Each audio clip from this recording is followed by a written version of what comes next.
Dear students, हम कबीरदास जी के जीवन परिचय के लिए पढ़ रहे हैं। मैंने आपको कबीरदास जी के जीवन के विषय में अच्छी तरह से समझा दिया कि कबीरदास जी कौन थे और उन्होंने किस तरह से ज्ञान के द्वारा इस संसार को प्रकाशित किया था। अब हम कबीरदास जी की साखियों के लिए पढ़ेंगे। कबीरदास जी ने अपनी साखियों में ज्ञान के मार्ग को बहुत ही सुंदरता के साथ व्यक्त किया है। कबीरदास ने साखी के माध्यम से ईश्वर को साक्षी बता करके ये कहा है कि ईश्वर की सत्ता समस्त संसार में व्याप्त है। हमें ईश्वर को अपनी अंतर आत्मा में तलाशना चाहिए। हमें ईश्वर को अन्य स्थानों पर नहीं तलाश करना चाहिए, क्योंकि ईश्वर तो एक है और ईश्वर हर जगह विराजमान है। कबीरदास जी कहते हैं कि मान सरोवर सुभर जल हंसा केली कराई, मुक्ता फल मुक्ता चुंगे अब उड़े अनत न जाई। कबीरदास जी कहते हैं कि जिस तरह से हंसा माने हंस, जिस तरह से हंस मान सरोवर सुभर जल, सुभर माने पूर्ण रूप से भरे हुए, जल माने जल, मान सरोवर माने मान सरोवर में, मान सरोवर जल स्वच्छ जल होता है जिसमें हंस विभिन्न प्रकार की क्रीड़ाओं को करते हैं। यह मान सरोवर तिब्बत में स्थित एक झील है जिसे तीर्थ माना जाता है।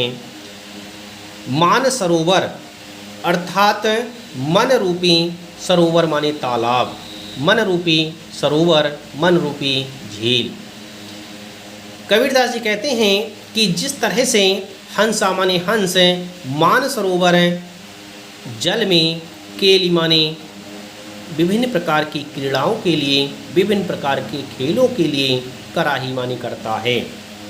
हंस मान सरोवर के जल में विभिन्न प्रकार की क्रीड़ाओं को करता है, विभिन्न प्रकार के खेल खेलता है और मुक्ता फल मुक्ता चुंगे, और वहाँ वह मुक्ता फल अर्थात मोतियों के फलों के लिए चुंगते हैं, अर्थात मोतियों के लिए चुंगते हैं। वह स्थान उन्हें बहुत ही आनंददायक लगता है। उस स्थान के लिए वह त्यागना नहीं चाहते। अब उड़ अनत न जाएं, वह उस स्थान को छोड़ करके दूसरी जगह जाना नहीं चाहते। अनत का अर्थ होता है दूसरी जगह, दूसरे स्थान पर।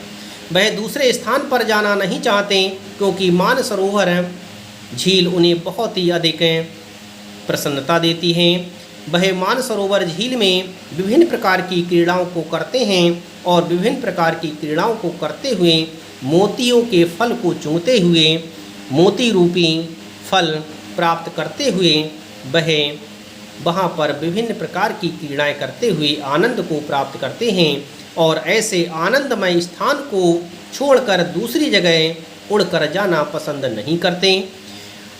उसी तरह से कबीरदास जी कहते हैं कि मन रूपी सरोवर आनंद जल से भरा हुआ है, उसमें हमारी जीवात्मा रूपी हंस विहार करते हैं। वे आनंद के मोतियों के लिए चुंगते रहते हैं और इसे छोड़कर वह अन्यत्र दूसरी जगह नहीं जाना चाहते। अर्थात मन ही मन में ही ईश्वर का निवास करते हैं, उसे तलाश करते हैं। वह ईश्वर के आनंदमय स्वरूप को छोड़कर किसी दूसरी जगह जाना नहीं चाहते।